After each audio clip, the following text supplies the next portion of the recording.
धार जिले के बिटवाल गांव की बेटी आयुषी पांचोटिया ने गांव और अपने परिजनों का नाम रोशन किया है।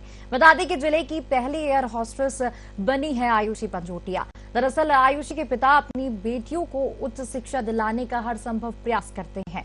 वहीं अब एक बेटी एयर होस्टेस बन गई है। वहीं संवाददाता ने आयुषी और उनके परिवार से खास बातचीत की है। नमस्कार, जय हिंद, जय भारत। आज मैं ग्राम बिडवाल, धार जिले का एक गांव है बिडवाल, वहां हूं और आज हम इस गांव में यहाँ पर एक बेटी से मिलने आए हैं, इनसे बात करने आए हैं क्योंकि इस गांव में ये पहली बेटी है जो आज एयर होस्टेस बनी है।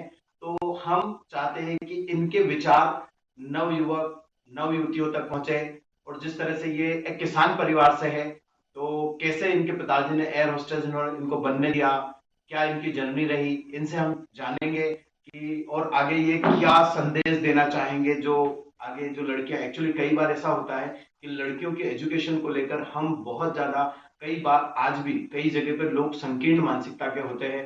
तो उनके लिए क्या संदेश देना चाहेंगे इनके माता पिता, साथ ही आयुषी जो हमारे साथ में है, आयुषी पांचोटिया पाटीदार, ये क्या कहना चाहेंगे, हम इनसे जानेंगे। सबसे पहले आयुषी, साधना न्यूज आपका स्वागत करता है हमारे चैनल में। और आज मैं आपसे ये जानना चाहूंगा कि जो आज आपकी जर्नी शुरू हुई है उसके पीछे किसका योगदान आप मानते हो, कैसे हुई? नमस्कार, मेरा नाम आयुषी पाचोटिया है और अभी मैं अकाशा एयरलाइन के साथ काम कर रही हूँ एज अ कैबिन क्रू।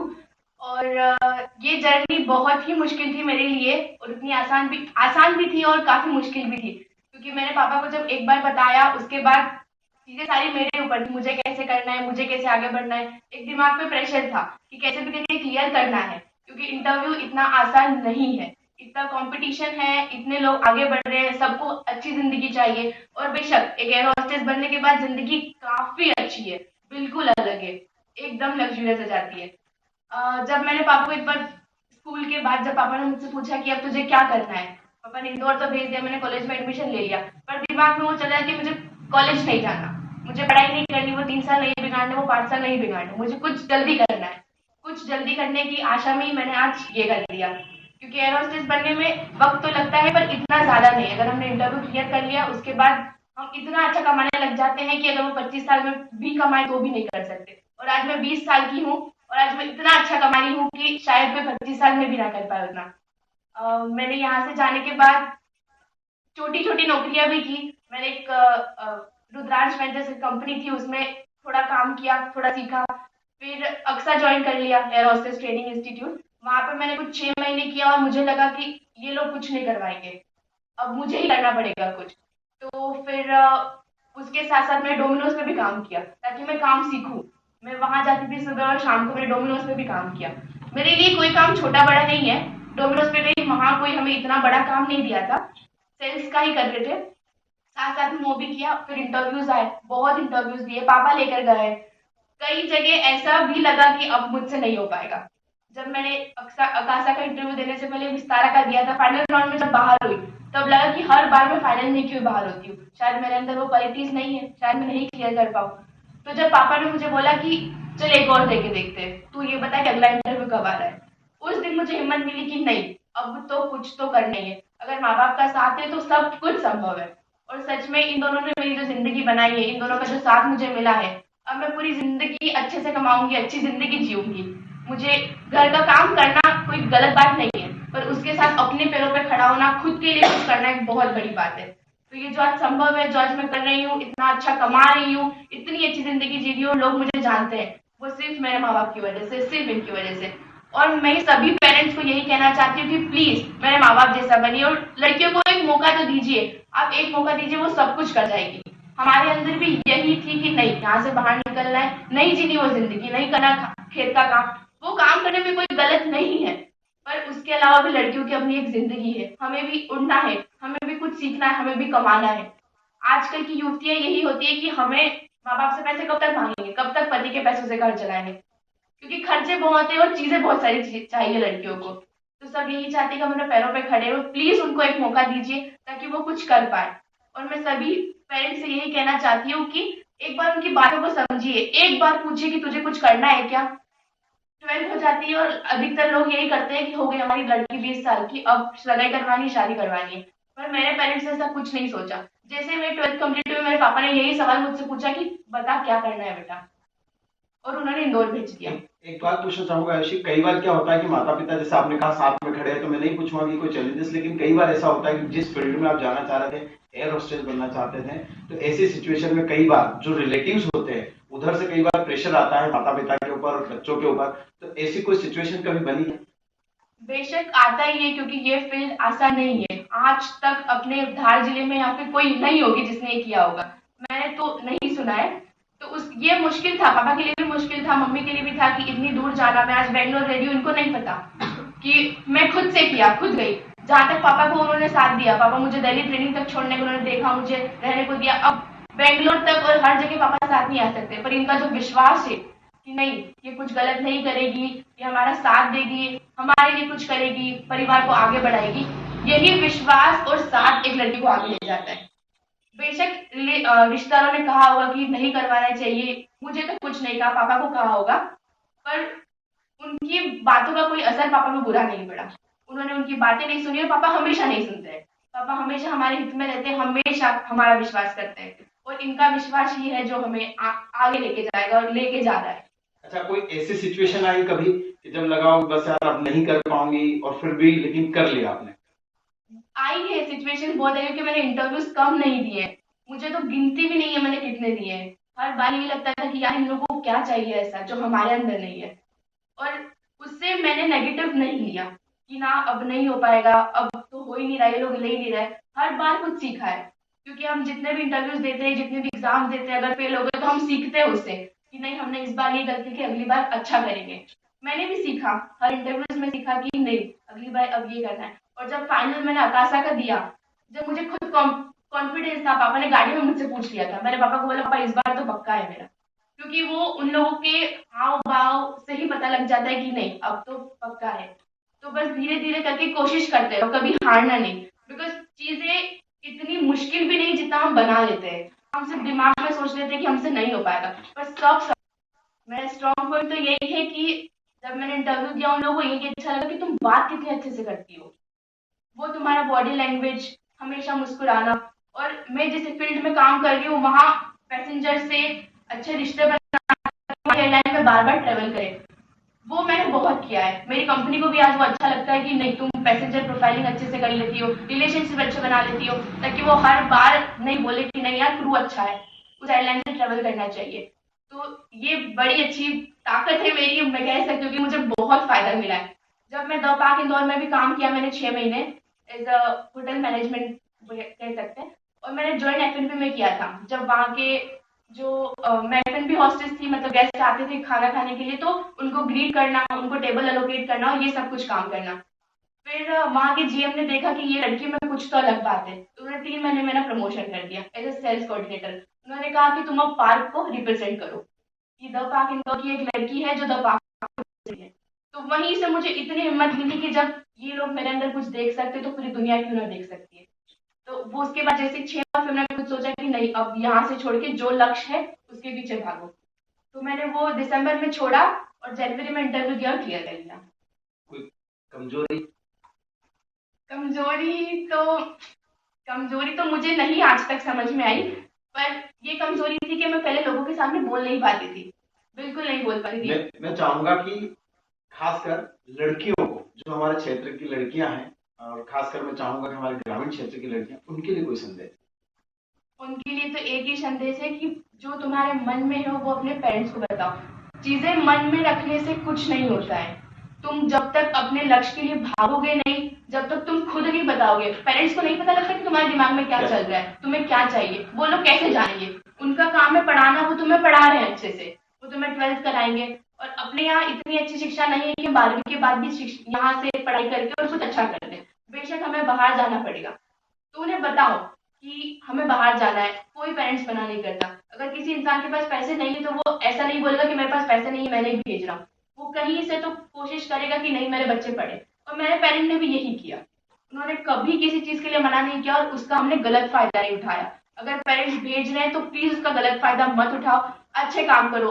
जब हम घर से कदम बाहर रखा था, मैंने तो ठान लिया था कि मैं कुछ गलत काम नहीं करूंगी, और पापा को कुछ शिकायत का मौका नहीं दूंगी, क्योंकि ये लोग भरोसा करके भेज रहे हैं। अगर हम कुछ भी गलती करेंगे तो इन पे लोग सवाल उठाएंगे, हमें कुछ नहीं बोलेंगे, पापा को ही बोलेंगे देख 5 रुपए ने छोरी को भेजा, ये कर लिया। मैं ये शब्द कभी लोगों के मुंह से नहीं सुनना चाहती हूँ और एक प्रेरणा बनना चाहती हूँ पाटीदार समाज के लिए कि वो अपनी लड़कियों को कुछ करवाए, चाहे और छोटी चीज क्यों ना करवाए, वो धीरे धीरे धीरे करके बड़ी बन ही जाती है एक दिन। तो तुम अपने पेरेंट्स को बताओ कि तुम्हें क्या करना है, ताकि वो भी सोचे कि नहीं मुझे भी पढ़ाना है, मुझे भी आगे बढ़ाना है। क्योंकि ये जिस हिसाब से भारत आगे बढ़ रहा है, एजुकेशन बढ़ रही है, अगर हम नहीं पढ़ाई करेंगे तो हमारा कोई भविष्य नहीं है। हमें पढ़ना पड़ेगा, हमें हमारे लक्ष्य के पीछे भागना पड़ेगा, तब जाके हमें वो मिलेगा।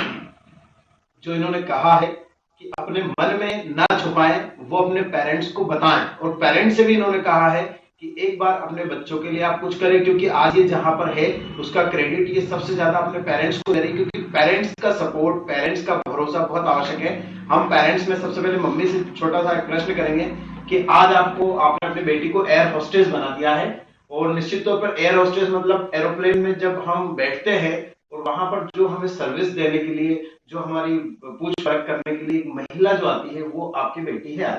तो आप इनको ये चीज जब आपको पता चली और आज जब ये सब देखते हैं तो कैसा फील करते हैं, क्या लगता है? बहुत अच्छा लगता है। और कौन चाहेगा कि अपनी लड़की अच्छा नाम करे, देश विदेश में घूमे, बहुत बढ़िया लगता है। और अब क्या संदेश है मम्मियों को हमारे क्षेत्र की, मतलब आप क्या कहना चाहेंगे भाई? हर मम्मी चाहती है कि वो घर पे काम करे या हेल्प करे, पर पढ़ाओ, उनके मन की बात सुनो, मन की बात सुनो। बेटी ने कहा कि मन की बात कह दो, और मम्मी ने कहा कि उनके मन की बात सुनो। ये बहुत महत्वपूर्ण चीज बोल दी इन्होंने कि मन की बात सुनो। पापा भी बैठे हुए हैं, और पापा से मैं बहुत इजीली एक प्रश्न करना चाहूंगा कि क्या वास्तव में जो मैंने इनसे प्रश्न किया था कि रिलेटिव्स या कोई भी आके, एक जो संकीर्ण मानसिकता का व्यक्ति होता है वो निश्चित तौर पे कोई न कोई दबाव ऐसा बनाता है, तो क्या ऐसी कोई मुश्किलों का आपको सामना करना पड़ा ना? बहुत सुना लोगों से अच्छा कि ये काम अच्छा नहीं है। लड़की को बाहर भेज रहा है, किसके भरोसे भेजेगा? तो वो तो अपने को खुद को डिसीजन लेना पड़ेगा, दिल पे पत्थर रखना पड़ता है। लड़की को बाहर भेजना मतलब एक दिल पे बड़ा पत्थर रखना पड़ता है बाहर भेजने के लिए, क्योंकि लड़की है, डर तो रहता है। आज जो देश की स्थिति अच्छी सुधरी, इससे बहुत अच्छा मन हुआ कि सब लड़की बाहर पड़े, नहीं तो पहले की स्थिति बहुत खराब थी। इसीलिए थोड़ा वो डर भी खत्म हो गया और बड़ी इच्छा हुई, इसीलिए इनको बाहर भेजा।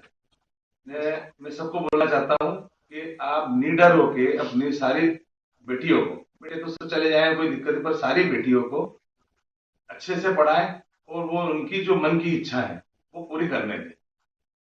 बस मैं इस लड़कियों को बोलना चाहता हूँ कि जो भी जाए माँ बाप का विश्वास ना तोड़े, कोई गलत काम ना करे। बस इतनी सारी चीजें जब आई थी तो क्या अशोक पाशोटी आपको अंदर से कोई डर था, कोई भय रहा कि यार कुछ गड़बड़ हो जाए कभी? ऐसा नहीं, कोई डर नहीं था। मैं निडर होके काम करता हूँ, मैंने डर शब्द कोई नहीं हिस्ट्री में। इसीलिए मेरी 4 बेटियां हैं, मैंने चारों बेटियों को अच्छे से पढ़ाया, चारों इंदौर पढ़ी और निडर होके पढ़े। इन्होंने कहा कोई डर नहीं था, कोई भय नहीं था, कोई शंका नहीं थी, निडर होकर इन्होंने अपनी बच्चे को पढ़ाया। एक उनकी बेटी हमारे साथ बैठी हुई है, हम इनसे जानेंगे। क्या नाम आपका पूरा? भारती पाचोटिया। भारती जी, तो आप मुझे बताएं अभी आप क्या कर रहे हैं? मैं एक्टिंग फील्ड में, थिएटर आर्टिस्ट। अच्छा, थिएटर आर्टिस्ट। और आगे क्या आपका प्लानिंग है? प्लानिंग है ये कि एक्ट्रेस बनना। एक्ट्रेस बनना? हाँ, और एक दिन आप भी मेरा इंटरव्यू लेने आए थे। मैं तो आज ही आया हूँ आपका इंटरव्यू लेने, और निश्चित तौर पे मैं ऐसे ही आपको शुभकामना देता हूँ कि मैं आपका इंटरव्यू लेने आऊंगा। और अभी आपका एग्जिट क्या, किस सब्जेक्ट में क्या कर रहे हैं आप? मैं वैसे तो BA LLB कर रही हूँ पढ़ाई में, और इधर एक्ट्रेस की में चल रहा है थिएटर आर्टिस्ट। मैं लाइव शो करती हूँ, थिएटर आर्टिस्ट में लाइव शो करती हूँ। हाँ, लोग देखने आते हैं लाइव शो, पूरी की पूरी। जैसे हम कुछ भी नॉलेज उठा लो, कौन सी भी बुक उठा लो, उस पे आप कुछ भी एक्ट करो तो लोग आपको देखने आएंगे टिकट खरीदने के लिए। लाइव शो करते हैं। अब आप देखिए, हम जिस गांव में हैं वहां के पिता पे मेरे मित्र भी है, मैं इन पे गर्व करता हूं। एक बेटी को एयर होस्टेस बनाया है, दूसरी एक्ट्रेस बनने वाली है, और मैं आपको शुभकामना देता हूं भारती कि आप एक्ट्रेस बने और ये लाइव शो भी करते हैं। लेकिन एक बहुत महत्वपूर्ण व्यक्ति इस घर का जो है, उनसे भी मैं मिलवाना चाहूंगा। दादी जी, जो कि अशोक जी की मम्मी है। तो दादी जी, सामान्यतः ये होता है कि जो पुरानी महिलाएं हैं और वो सोचते हैं कि लड़कियों को नहीं पढ़ाना चाहिए, और बहुत सारी ऐसी चीज, लड़कियों को बाहर नहीं भेजना चाहिए, ऐसी बहुत सारी चीजें होती है। तो आपको भी ऐसा लगा कि मेरी पोती को बाहर भेजूं या ना भेजूं? भेजनी थी। ये कह रहे हैं कि भेजनी थी। एक बार आपका पूरा नाम बताओ। रमाबाई पाचोटिया। एक चीज और बता दूं कि ये हम जब पढ़ाई करते थे तब हमें सुबह 4 बजे उठ के चाय पिलाया करते थे, हमारा ध्यान रखा करते थे। ये बहुत पुरानी बात है, 95, 93, 94, 96 की। और आज ही कह रहे कि हमें पढ़ाना चाहिए। तो क्या आप मतलब जो महिलाएं अक्सर महिलाओं की दुश्मन बन जाती है, उनको पढ़ने नहीं देती, उनके लिए कुछ संदेश कहेंगे कि उन्हें पढ़ाना चाहिए? पढ़ाना चाहिए, संदेश क्यों करो जी, संदेह नहीं करना चाहिए बच्चियों पे, उनको पढ़ाना चाहिए। जब हम बात कर रहे थे तो ये पूजा कर रहे थे, थोड़ी देर के लिए इन्होंने अपनी जो माला थी वो रख दी और इन्होंने कहा नहीं, हमारी जो बेटी है उनकी खबर जरूर जाना चाहिए। तो आज हमारे साथ ये पूरा परिवार है। और हम ये क्यों भेज रहे हैं कि एक बच्चा जब आगे बढ़ता है तो निश्चित तौर पर वो सदैव अपने माता पिता की तरफ एक नजर उठा के देखता है, एक भरोसे की तरह नजर उठा के देखता है। और निश्चित तौर पर वो भरोसा पेरेंट्स का बच्चों पर और बच्चों का भी ये फर्ज है कि उस भरोसे को वो बनाए रखें। और ऐसी स्थिति जब बनती है तो निश्चित तौर पर एक बच्चा उस भरोसे के भरोसे कुछ न कुछ जीवन में कर जाता है। ऐसा हमने ये उदाहरण आपको दिया इस परिवार का, जो कि बिडवाल का परिवार है, पाचोटिया परिवार है और किसान परिवार है। और जिस तरह से अशोक जी पाचोटिया ने, उनकी पत्नी ने अपनी चारों लड़कियों को पढ़ाया और जिस तरह से उन्होंने उन्हें आगे बढ़ाया, आज एक लड़की एयर होस्टेस बन चुकी है, एक लड़की एक्ट्रेस बनने वाली है। तो निश्चित तौर पर हम इस पूरे परिवार को साधना न्यूज की तरफ से बहुत बहुत धन्यवाद देते हैं, धन्यवाद प्रेषित करते हैं। और ये संदेश हमारे चैनल के द्वारा देते हैं कि हमें हमारी लड़कियों को स्ट्रांग बनाना है, उन्हें मजबूर नहीं मजबूत बनाना है। और आज इन्होंने अपनी बेटियों को मजबूत बनाया है, वो मजबूर नहीं है। ऐसा ही ये संदेश हमारी साधना न्यूज सभी को देना चाहती है। जय हिंद, जय भारत। मैं ओम प्रकाश टेलर।